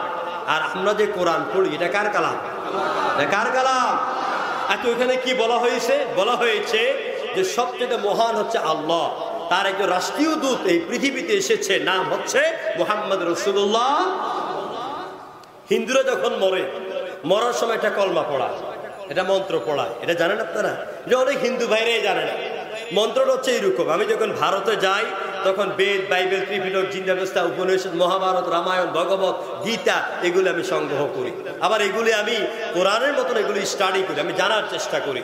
তো তাদের মরণের সময় যে মন্ত্রটা তাদের ঠাকুর এসে পড়ায়, মন্ত্রটা হচ্ছে এরকম, লা ইলহা ইল্লা ইল্লুতি হরতি পরম পদম জন্ম বৈকুণ্ঠুপর তফ ইন্নতি করে আল্লাহু আকবার। এটার অর্থ হচ্ছে লা ইলাহা ইল্লা ইল্লুতি, মানে লা ইলাহা ইল্লাল্লাহ, আল্লাহ ছাড়া কোনো ইলাহা নাই। হরতি পরম পদম জন্ম বৈকুণ্ঠ বর্তবা ইন্নতি, মুহাম্মদ রাসূলুল্লাহ হচ্ছে আল্লাহর এমন একজন নবী, তার আদর্শ যদি গ্রহণ করে মরতে পারো দুনিয়াও শান্তি, পরকালও মুক্তি। এভাবে ওরা সম্মান দিল। আমার কবি নজরুল, আল্লাহ তুমি তাকে জান্নাতুল ফেরদাউস নসিব করে দাও। কবি নজরুল বিশ্ব নবীর শৈশবকালীন জীবনকে লক্ষ্য করে তিনি লিখলেন, ত্রিভুবনের প্রিয় মুহাম্মদ এলো রে দুনিয়ায়, আয়ের সাগর। সবাই ত্রিভুবনের প্রিয় মুহাম্মদ এলো রে দুনিয়ায়, আয়ের সাগর।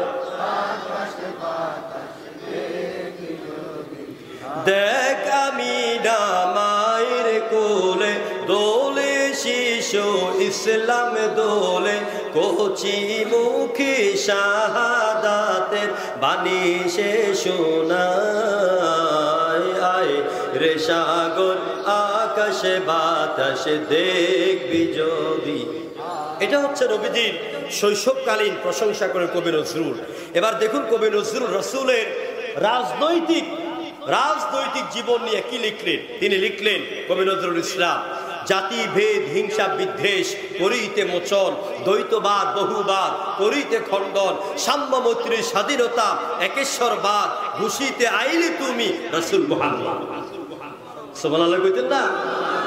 কোন বৈষম্য থাকবে না। এই জমিন কার? আরো জোরে বলতে হবে। আকাশ কার? আমি কার? নদীর পানি আইন মানে কার? সাগরের পানি আইন মানে কার? বনের হিংস্র পানি আইন মানে কার? চন্দ্র আইন মানে কার? সূর্য আইন মানে কার? রাত আইন মানে কার? দিন আইন মানে কার? লা শামসু ইয়ামবাগি লাহা আও তুদরিকাল কমার ওয়ালাল লাইলু সাবিকুন নাহার ওয়া কুল্লুন ফি ফালাকি ইয়াসবাহুন। প্রবল জ্ঞানী হইবে যাহারা, আপন জ্ঞানে বুঝিবে তাহারা, রাত পারে না আগে যাইবার দিনের স্থান করে অধিকার, সূর্য পারে না চন্দ্রকে ধরিতে, চন্দ্র পারে না সূর্যকে ধরিতে, সবাই চলছে নিজ নিজ সন্তরণশীল গতিতে। প্রত্যেকে আল্লাহর আইন মানছে, আল্লাহর হুকুম মানছে, শুধু আল্লাহর আইন মানে না আমাদের মতন মানুষেরা। চিল্লায় বলো ঠিক কিনা?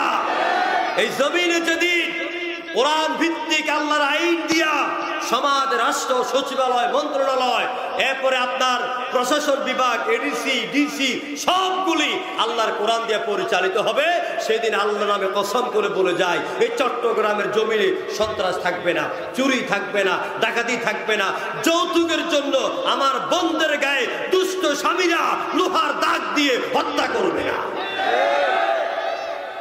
কোরআনে আইন চান আপনারা? কোরআন দিয়ে দেশ শুরু চান আপনারা? আইয়ুবের শাসন দেখেছি, শেখের ভাষণ দেখেছি, কত ঘোড়ার দ্বীপ দেখেছি, এখন দেখবো আল্লাহর কোরআনে আইনের শাসন। রাজি আছেন কারা কারা?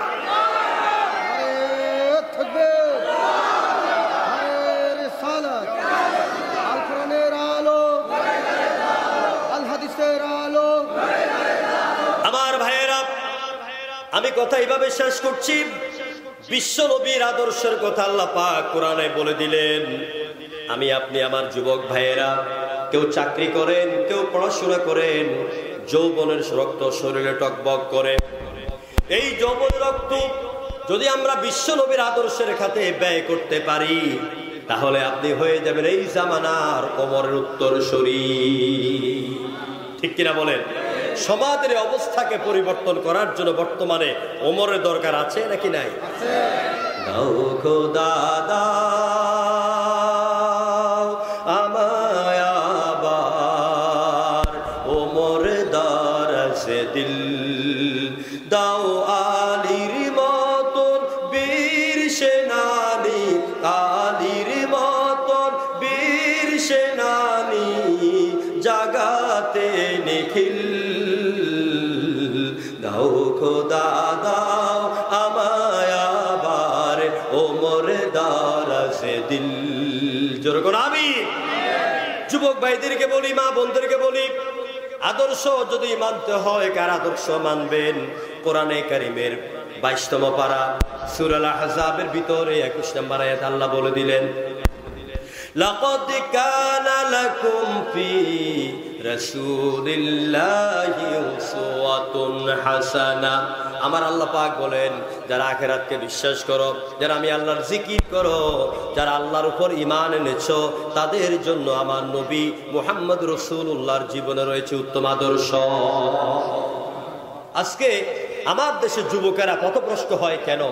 তারা দুনিয়ার সামান্য ক্ষমতা পাওয়ার জন্য, একটু অস্ত্রে বাহাদুরি দেখাবার জন্য, একটু তাদের কল্যাণটা যাতে সবাই চিনে, এটার জন্য তারা দুনিয়াবি নেতাদের পিছনে দৌড়ায়। আর ওইসব নেতারা নিজেরাও পথভ্রষ্ট, আর এই যুবকদেরকেও বানায় পথভ্রষ্ট। যেরকম ঠিক কিনা? আচ্ছা, ওইসব নেতা কারা? একটু ভালো করে শুনেন। ওইসব নেতা হচ্ছে Karl Marx, Lenin, Hugh, Galileo, Copernicus, Kepler, Darwin, Hegel, Mao Tsetung, Bertrand Russell. এইসব নেতারা তাদের পচা আদর্শ দিয়া যুবকদেরকে এইদিকে ইনভাইট করে আর মডিফাই করে তাদেরকে জাহান্নামের দিকে নিয়ে যায়, তাদের চরিত্র নষ্ট করে দেয়। তাদের আমার অসংখ্য নেতা আছে যেই সব নেতারা তাদের কর্মীদেরকে নারী ভোগ করার জন্য হাতে টাকা দেয়। যে কোরআনের দাওয়াত দিবে, ইসলামের দাওয়াত দিবে, যার ছোট গিরের উপরে প্যান্ট দেখবি মনে করবি এটাই ওইটা, ওটার নামটা থানার মধ্যে তালেকে দিয়া ওরা থানাতে ঢুকাইয়া দিবে। বিগত দিন এই দৃশ্য দেখেছেন নাকি দেখেন নাই? আমার ভাইরা, আমিও 3টা মামলার আসামি ছিলাম, আমি জানিও না। আমি কক্সবাজার মাহফিলে 22 সালে আমার নামে 3টা মামলা। গত পরশু আমার কাছে আমার থানার কুমিল্লা মনোহরগঞ্জের থানার ওসি বলল যে হুজুর আপনার নামে তো ওয়ারেন্ট। কে বলছে? কয় হ্যাঁ এইভাবে আমার ওয়ারেন্ট আমি পাঠাই দিন। তারপর আমি আদালতে গেলাম। গত পরশু আমি সেই ওয়ারেন্ট এবং মামলা খারিজের জন্য যখন আমি আদালতে দাঁড়ালাম, ম্যাজিস্ট্রেট আমার মাথা থেকে পা 3বার তাকাইয়া বলে আপনার সব মামলা খারিজ করে দিলাম। এই মোবাইলে মামলার খারিজের ফটোকপি এখনো আছে। আমার ভাইরা, এইভাবে আমাদের আলেম ওলামাকে অনেক অত্যাচার করেছে, নির্যাতন করেছে, কোরআনের সাথে বেয়াদবি করেছে। যারা যুগে যুগে নবীর সাথে কোরআনের সাথে বেয়াদবি করেছে, এদেরকে বেইজ্জতি করেছেন কে? জোরগান করেছেন কে? ওয়ামান আ'রাদা আন যিকরি ওয়া ইন্না লাহু মাঈশাতান দানকা ওয়া নাহশুরুহু ইয়াওমাল কিয়ামাতি আ'মা। যারা কোরআন থেকে মুখ ঘুরায়, যারা কোরআনের সাথে বেয়াদবি করে, আল্লাহ পাক বলেন তাদের জন্য 2টা গজব অবধারিত। একটা হলো দুনিয়া তার মান সম্মান, তার রিজিক আমি আল্লাহ সংকীর্ণ করে দেই, আর পরকালে তাদেরকে আমি আল্লাহ অন্ধ করে তুলবো। যেরকম নাউজুবিল্লাহ। তো বলতেছিলাম আমরা আদর্শ মানবো নবী মুহাম্মদ রাসূলুল্লাহ। হুজুর কিভাবে নামাজ পড়েছেন? সাল্লু কামা রাআইতুমুনি উসাল্লি। হুজুর যেভাবে নামাজ পড়েছেন আপনি সেভাবে নামাজ পড়বেন। আমরা মুসলমান হয়েছি, নবী প্রেমের ওয়াজ মাহফিল করাই, নবীর প্রেমের ঠেলায় বিরানির ডেক সব খতম করে ফেলি। সকালবেলা ফজর নামাজে জামাতে দেখা যায় না। চিল্লা বলো ঠিক কিনা? আমার ভাইরা, নবীর প্রেম অবশ্যই থাকবে, নবীকে অবশ্যই ভালোবাসবেন। নবীকে ভালোবাসবেন তখন যখন নবী যা করেছেন আপনিও তা করবেন। যেরকম ঠিক কিনা?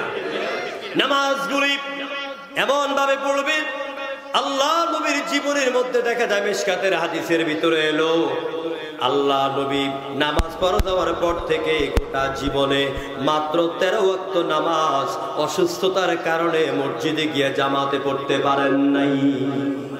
কয় ওয়াক্ত নামাজ? 13 ওয়াক্ত নামাজ। কিয়ামতের দিন আল্লাহ পাক মানুষকে অনেক কারণে জাহান্নাম দিবেন। মৌলিক কারণ হলো মা সালাকাকুম ফি সাকার ক্বালু লাম নাকু মিনাল মুসাল্লিন। আমার আল্লাহ পাক বলেন জাহান্নামীদের হাতের মধ্যে পায়ের মধ্যে যখন লোহার বেড়ি ডান্ডা বেড়ি পরাইয়া আগুনের ডান্ডা বেড়ি পরাইয়া টেনে টেনে যখন তাদেরকে জাহান্নামের দিকে আনা হবে, জাহান্নামের দ্বাররক্ষী ফেরেশতারা তাকাইয়া বলবে, ও জাহান্নামী, জাহান্নামে কেন এসেছো? তখন জাহান্নামী হাতের মধ্যে আর পায়ের মধ্যে আগুনের ডান্ডা বেড়ি, এরা মাথা নিচের দিকে দিয়া বলবে, মা সালাকাকুম ফি সাকর ক্বালু লাম নাকু মিনাল মুসাল্লিন। দুনিয়াতে মসজিদে আযান হয়েছে, নামাজ পড়ি নাই, ঘরে আড্ডা মেরেছি, মোবাইল টিপেছি, বিভিন্ন খেলায় মত্ত ছিলাম, বিভিন্ন আড্ডার মধ্যে মত্ত ছিলাম, নামাজ পড়ি নাই, রাতের বেলা সারা রাত মোবাইল টিপেছি, ভোর বেলা ব্যাঙ্গের মতন চিত হইয়া ঘুমাইছি, যখন ঠিক কিনা? নামাজ পড়ি নাই, এই জন্য জাহান্নামে এলাম। মুয়াজ্জিনে কি সুন্দর করে সুললিত কণ্ঠে মসজিদে মিনার থেকে আযান দেয়, তাই না ভাই? হাইয়া আলাস সালাহ,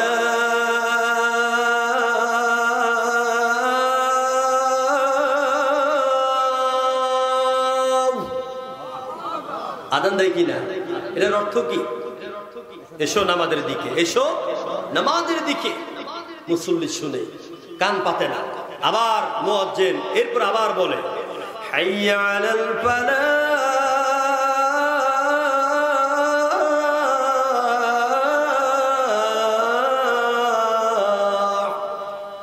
এসো কল্যাণের দিকে, এসো মুক্তির দিকে, মাবুদের দরবারে। তুমি যদি দৈনিক, রাসূলুল্লাহ বলেছেন, যারা দৈনিক 5 বার ফরজ নামাজগুলো আদায় করবে, আল্লাহ ওই নারী, ওই পুরুষের ঘরে জীবনে কোনো অভাব রাখেন না।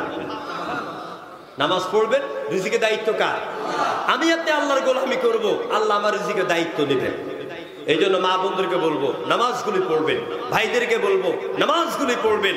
যে বোনের জীবনে নামাজ আছে, ওই বোন কখনো বেপরদা ভাবে চলাফেরা করতে, আলতা, লিপস্টিক, ঠোঁট পালিশ, পেট পালিশ, পিঠ পালিশ সব মাইখা পর পুরুষকে দেখায় লাভ কি?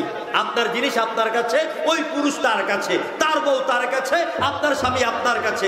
আপনি তাকে যদি এইভাবে রূপ দেখাইয়া লালায়িত করেন, আপনি গুনাহগার, সেও গুনাহগার। এই জন্য ইন্নাস সালাতা তানহা আনিল ফাহশাই ওয়াল মুনকার, নামাজ মানুষের ক্যারেক্টার, মানুষের চরিত্রকে ভালো বানায়। আমরা আমাদের চরিত্রকে ভালো বানাতে রাজি আছি, ইনশাআল্লাহ 5 ওয়াক্ত নামাজ পড়ব। আরে এই নামাজের জন্য রাসূল কি কষ্ট করেছে দেখেন। মসজিদে ইশার আযান হয়ে গেল, আবু বকর রাদিয়াল্লাহু তাআলা আনহু, ওমর, বেলাল, উসমান নবীর অপেক্ষা করেন। হযরত আয়েশা বলেন, হুজুর একবার হুঁশে আসেন, আবার বেহুশ হয়ে যান। হুজুর বেহুশ অবস্থায় পড়ে আছেন। মসজিদে নববীতে সাহাবীরা নবীজির অনেকক্ষণ অপেক্ষা করার পরে নামাজ শুরু করে দিল। এবার 1 রাকাত 2 রাকাত হওয়ার পরেই আল্লাহ নবী যখন হুঁশ ফিরে এলো, নবীজি বলছেন, আয়েশা এখন কোন সময়? আল্লাহ নবীর স্ত্রী মা আয়েশা বলছেন, ইয়া রাসূলুল্লাহ, মসজিদে নামাজ, মসজিদে এশার আযান হয়ে গেল, আপনার অসুস্থতা দেখে আব্বার ইমামতিতে নামাজ শুরু হয়ে গেছে। আল্লাহ নবী বলছেন, আয়েশা রে, আমার মাথা তোমার বুকের মধ্যে, কুলের মধ্যে তুলে ধরো, আর আমার ঘরে দরজা খুলে দাও, আমি দেখবো আমার উম্মতরা আমার অনুপস্থিতিকে কিভাবে জামাতে নামাজ আদায় করে। হযরত আয়েশা বলেন, আমি জানালা খুলে দিলাম, দরওয়াজা খুলে দিলাম, দেখলাম নবীজি জামাতের দিকে তাকিয়ে 2 চোখের কোঠা দিয়া দত্তর করে পানি ছেড়ে দিয়েছে। আমি বললাম, হুজুর গো, আপনার চোখে পানি কেন? আপনি কাঁদেন কেন? নবীজি বলছেন, আয়েশা তুমি জানো না, যেই নামাজের জামাত আমি দেখতে পাচ্ছি, এই নামাজের জামাতের জন্য, কায়েমের জন্য, এই দ্বীনের দাওয়াতের জন্য তাইফের ময়দানে যখন গিয়েছিলাম, তাইফের কাফেরেরা পাথর মেরে আমার গোটা শরীরটাকে রক্তাক্ত করে দিয়েছে। তুমি আমার পিঠের কাপড় উঠাও। পিঠের কাপড় উঠাই আয়েশা বলেন, আমি দেখলাম আল্লাহ নবীর গায়ে যেন বসন্তের দাগ। আমার ভাইয়েরা, নবীজির ইন্তেকালের সময় হয়ে গেল, আজরাইল চলে এলেন। আজরাইল চলে এলেন। আল্লাহ নবীর ইন্তেকালের সময় নবীজি 3টা কথা বলেছেন, আসসালাত, আসসালাত, আসসালাত, ওয়া মা মালাকাত আইমানুকুম, আমার পরিবার পরিজন, আমার উম্মতেরা নামাজ নামাজ নামাজ। এই নামাজ যদি অবহেলা আপনি কাটান তাহলে এটার জন্য যেতে হবে জাহান্নামে। কোথায় যেতে হবে? জাহান্নামে যেতে হবে। 2 নম্বরে হচ্ছে যারা ইয়াতীম মিসকিন দরিদ্র অসহায়দেরকে খাবার দেয় না, সাহায্য করে না, তাদেরকেও জাহান্নামে যেতে হবে। সুতরাং আমি আপনাদের খেদমতে আরজ করতে চাই, কেউ আমার ভাই, কেউ আমার বাবার সমান, আমার উস্তাদ তুল্য অনেক মুরব্বী আছেন, মসজিদের ইমামেরা আছেন, আমি সবাইকে অনুরোধ করব আমরা যতদিন বেঁচে থাকবো ইনশাআল্লাহ 5 ওয়াক্ত নামাজ আদায় করব। রাজি আছি আমরা? ওয়াদা করাবো? ওয়াদা করতে রাজি আছেন? তাহলে 2 হাত তোলেন।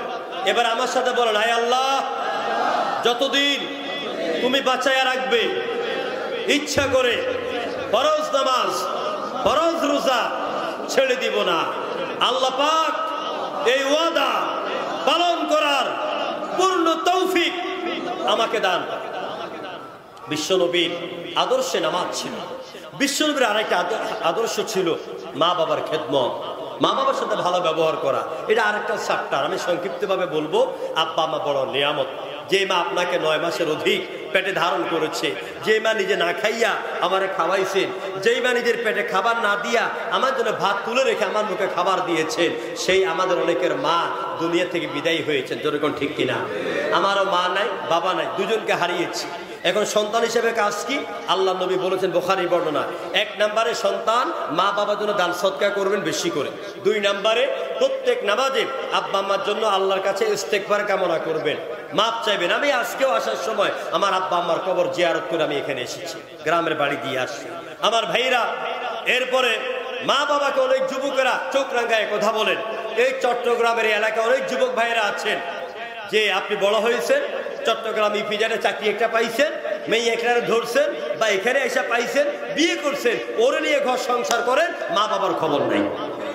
এরকম আছে নাকি নাই? মা বাপ চোখের পানি ছাড়ে দোয়া করবে না বদদোয়া দিবে? আল্লাহ নবী বলেছেন, কেউ যদি মা বাবার সাথে ভালো ব্যবহার করে আল্লাহ তার রিজিক বাড়াইয়া দেন। কেউ যদি মা বাবার ভরণ পোষণ দেন আল্লাহ পাক তার হায়াতকে বাড়াইয়া দেন।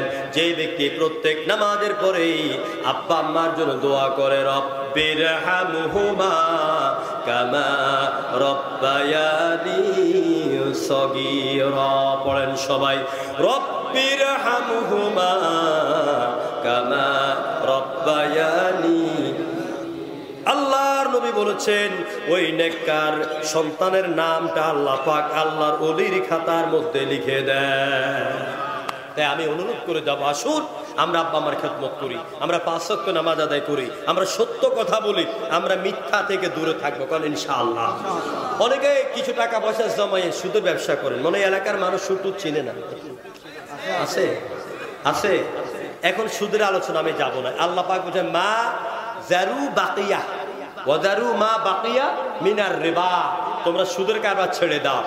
যেই ব্যক্তি নির্দেশ শোনার পরে সুদের কারবার ছাড়বে না, আল্লাহ পাক আরেক আয়াতে বলছেন সেই জন্য আল্লাহ এবং তার রাসূলের বিরুদ্ধে যুদ্ধ করার জন্য তৈরি হয়। এখন বলেন, দুনিয়ার কারো ক্ষমতা আছে? আল্লাহর বিরুদ্ধে যুদ্ধ করার ক্ষমতা আছে? নাই।